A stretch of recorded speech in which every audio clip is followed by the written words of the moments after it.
Hello दोस्तों, welcome करता हूँ आपको मेरे चैनल पे जिसका नाम है स्टूडेंट्स हैबिटेट। ठीक है, तो इस पे हम क्या पढ़ रहे थे, जैसे कि हमने पहला पार्ट पढ़ा, उसके अंदर हमने पढ़ा कि एलिमेंट्री के नाल डाइजेस्टिव सिस्टम क्या होता है।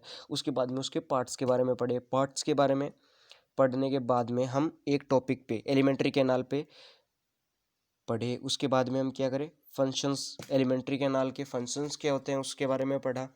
अब आज हम पढ़ेंगे जो ऑर्गन्स यूज़ होते हैं डाइजेस्टिव सिस्टम के अंदर, जो पाचन पाचन तंत्र के अंदर जो ऑर्गन्स यूज़ होते हैं ना, उनके बारे में पढ़ेंगे। अगर आपको जो बच्चे नए जुड़ रहे हैं चैनल से, उनको रिक्वेस्ट है कि वो पहली वीडियो जाके देखें, अदरवाइज़ उनको जो टॉपिक है वो क्लियर नहीं होगा। And when the concept is not clear then you can not get the proper results of the video. I mean to say that, मैं कहना ये चाह रहा हूँ कि आप अगर आप वीडियो नहीं देखोगे ना पहली वाली, तो आपका जो कॉन्सेप्ट है वो क्लियर नहीं होगा। और जब तक कॉन्सेप्ट क्लियर नहीं होता ना, तब तक हम कुछ भी कह नहीं सकते कि ये हमारा टॉपिक क्लियर है कि नहीं है। चलो, तो फिर हमने टाइम वेस्ट कर लिया, अब चलो अब पढ़ते हैं। चलो तो फिर अब स्टार्ट करते हैं। तो अब कौन सा ऑर्गन है कि जो डाइजेस्टिव सिस्टम के अंदर बहुत मीन्स सबसे फर्स्ट काम में आता है, जो है माउथ। तो देखो माउथ क्या होता है। माउथ एक ऐसा ऑर्गन है जो कि बहुत ही मेन रोल प्ले करता है डाइजेशन के अंदर।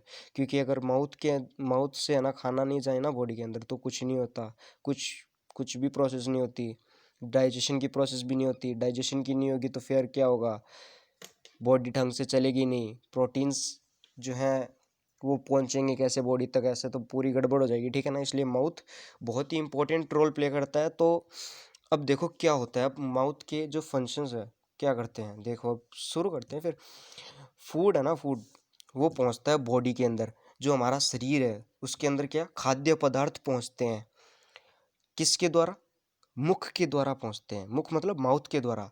ये एक बाउल शेप्ड ऑर्गन होता है। ठीक है, बॉल शेप्ड ऑर्गन होता है जिस, और ये जो प्रोसेस है, जो खाना पहुंचता है हमारे शरीर के अंदर, उस प्रोसेस को हम क्या बोलते हैं, हम बोलते हैं इंजेशन बोलते हैं। ठीक है, ध्यान में रखना सभी, इंजेशन बोलते हैं। और ये प्रोसेस पूछा भी जा सकता है एग्जाम के अंदर कि what is ingestion, what do mean by injection. तो आपको ऐसे मीन्स ऐसे जवाब देना है कि आपने इसको अच्छे से समझ के रखा है और आपने इसके कंसेप्ट को ढंग से पढ़ के रखा है। अगर आप कंसेप्ट नहीं समझ रहे हो तो then you will not get the proper results. ठीक है, तो उसके बाद में अगला फंक्शन, द बक्कल कैविटी। जो बक्कल कैविटी है उसमें क्या क्या आते हैं, दांत आते हैं, टंग, टंग का हिंदी में क्या, जीवा, जीवा या फिर जीभ। और सेलिवरी ग्लैंड्स, सेलिवरी ग्लैंड्स को हम क्या कहते हैं, लार ग्रंथियां कहते हैं हिंदी के अंदर। तो जो बच्चे हिंदी मीडियम से, उनको भी कोई दिक्कत वाली बात नहीं है, समझ सकते हो आप इस वीडियो से। तो हमारी बक्कल कैविटी के अंदर कौन कौन सी चीज़ें आती है, जो मुख गुहा है उसके अंदर कौन सी चीज़ें आती हैं, टीथ, दांत आते हैं, टंग, जीभ आती है, और सेलिवरी ग्लैंड्स, लार ग्रंथियाँ, जिससे खाना मिल के कहाँ पहुँचता है, हमारे पेट के अंदर पहुँचता है। खाना कैसे, सरल तरल एकदम बन जाता है, जिससे हमारे पेट के अंदर जाके पचाने का काम करता है। ठीक है, तो उसके बाद में जो अगला फंक्शन है वो किस चीज़ के बारे में है, टंग के बारे में। टंग क्या होता है, टंग मतलब जीभ क्या होती है। टंग, जीभ एक ऐसा मांसपेशियों का अंग है ये। ठीक है, tongue is a muscular organ which is, क्या है ये, विच इज अटैच्ड, जो कि जुड़ा हुआ है at the back to the floor of the buccal cavity. ये कहाँ पे, बैक है, बैक मतलब पीछे, मुख गुहा के पीछे अटैच है, मतलब जुड़ा हुआ है। तो आप समझ गए मैंने क्या कहा। जो टंग है वो एक मांसपेशियों का अंग है जो कि कहाँ पे है, बकल कैविटी, मुख गुहा के फ्लोर के पीछे चिपका हुआ है। अटैच्ड मतलब जुड़ा हुआ है। ठीक है, अब आगे पढ़ते हैं भाई। मुख का सिस्टम खत्म हो गया। ठीक है, मुंह का सिस्टम खत्म हो गया, अब आगे पढ़ते हैं। अब ये देखो, ये नोट करने वाली बात है यहाँ पे, the nature and mode of arrangement of teeth is called dentition. जो nature and mode of arrangement की, जो दांत है ना उसको रखने का ढंग और उनकी प्राकृतिक स्वभाव से जो बने हैं वो, तो उसको क्या कहते हैं हम, डेंटिशन कहते हैं। इंग्लिश के अंदर हम डेंटिशन कहते हैं इन्हें। और हेट्रोडोंट क्या होता है, अब आगे चलते हैं, हम हेट्रोडोंट के बारे में पढ़ेंगे। हेट्रोडोंट के बारे में पढ़ते हैं। चलो फिर, different types of teeth are called heterodont. तो दूसरे अलग अलग तरह के दांत होते हैं ना, विभिन्न प्रकार के दांत को हम हेट्रोडोंट कहेंगे। और हेट्रोडोंट कहाँ पे होते हैं? मैमल्स के अंदर, स्तनपायी जीवों के अंदर होते हैं। थिकोडोंट क्या होते हैं? थिकोडोंट भी एक तरह के टाइप्स ऑफ टीथ है। Thecodont are the teeth embedded in the sockets of the jaw bone. ये जो थिकोडोंट होते हैं ना, थिकोडोंट एक ऐसी टीथ होती है, एक ऐसे दांत होते हैं जो कि जॉ बोन के अंदर अटैच्ड, मतलब जुड़े हुए होते हैं। समझ में आ गया आपको? जुड़े हुए होते हैं मतलब अटैच्ड रहते हैं। इन ममल्स के अंदर होते हैं ये। अब एक और देख लो भाई, डाइफिकोडोंट क्या होता है? डाइफिकोडोंट होता है the teeth formed twice lifetime are called diphyodont. एक ऐसे टीथ जो कि अपनी जिंदगी के अंदर सिर्फ 2 बार आए, उन्हें क्या कहेंगे? डाइफिकोडोंट। अब इनमें से अपने वाले कौन से हैं? मेन बात ये, इनमें से अपने वाले हैं, इनमें से अपने वाले हैं डाइफियोडोंट कहते हैं इन्हें, ठीक है। तो ये जिंदगी में 2 बार आते हैं। ये, इनको एक तो दूधिया दांत होते हैं, एक परमानेंट, ये एक पूरे परमानेंट टीथ होते हैं। तो जैसे कि बचपन में आते हैं ना, उसे मिल्क टीथ कहते हैं। और परमानेंट टीथ वो होते हैं जो कि हमारे बचपन के बाद में 6 से 7 मंथ के बाद में आते हैं, ठीक है। जो परमानेंट टीथ होते हैं, मतलब जो स्थिर दांत होते हैं, वो कितने होते हैं? 32 होते हैं संख्या में, 32 इन नंबर। अब जो लास्ट 4 मोरल्स होते हैं उन्हें विजडम टीथ कहते हैं, जो कि 18 की उम्र के बाद में दिखते हैं हमें। लास्ट 4 मोरल्स उन्हें 18 के एज के बाद में दिखते हैं, तो आपको ये ध्यान रखना है, ठीक है। अब हम ना देखो, यहाँ पे आपके सामने डायग्राम दिख रहा है।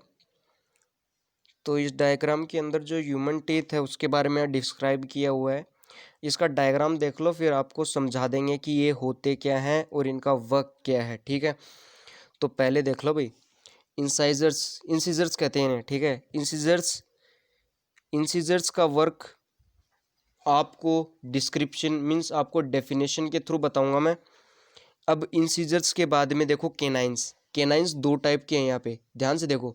एक तो ये और एक ये, ध्यान से देखो, इन पे फोकस किया हुआ है मेरी मीन्स बाय फिंगर से मैंने फोकस किया है, आपको समझ में आना चाहिए।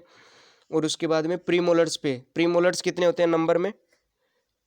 2 इधर और 2 इधर, तो ध्यान से कैलकुलेट करके 4 आएंगे, कोई सिंपल सी बात है।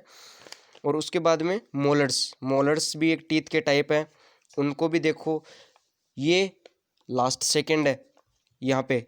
मोलर्स कितने नंबर में होते हैं? 4 number, there are 4 in numbers. अब लास्ट के जो हैं वह थर्ड मोलर्स।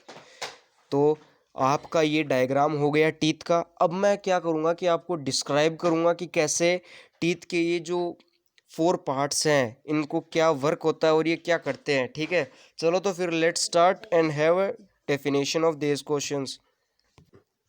हाँ, तो चलो, हम पढ़ रहे थे टीथ के बारे में, तो अब हम आगे चलते हैं।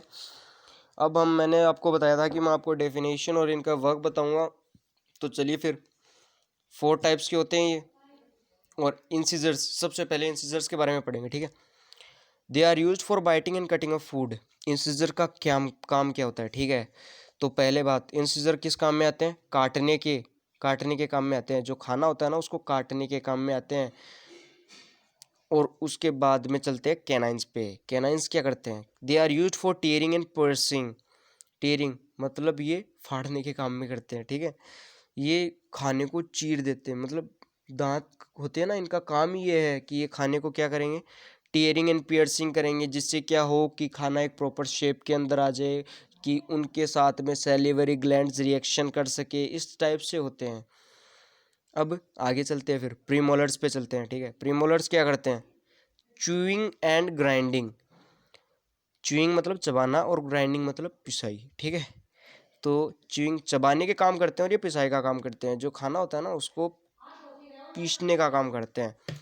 अब molars, the last one, they are also used for chewing and grinding food.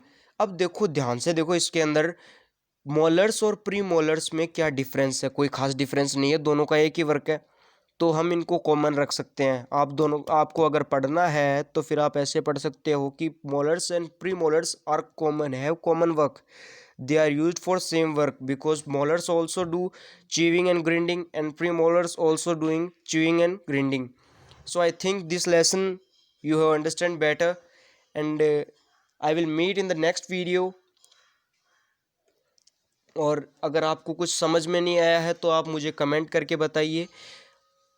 इस टॉपिक के अंदर जो पार्ट 3 है वो मैं जल्द ही आपके सामने लाऊंगा, और अगर उसके अंदर भी कोई डाउट हुआ तो आप मुझे कमेंट में बता सकते हैं। अगर आपको मेरी वीडियो पसंद आई है तो आप कृपया प्लीज़ सब्सक्राइब कीजिए चैनल को। और ऐसा कोई फ़ायदा नहीं है, अगर आपको नहीं समझ में आई है तो ज़रूरी नहीं है कि आप चैनल सब्सक्राइब करें, ठीक है? ऐसी वीडियोज़ ही सब्सक्राइब करें, ऐसा चैनल सब्सक्राइब करें जिसके अंदर आपको कोई कंसेप्ट मिल रहा है, कोई मीनिंग मिल रही है, ठीक है? My name is Nikhil, thank you and I am going, so have a wonderful day, bye.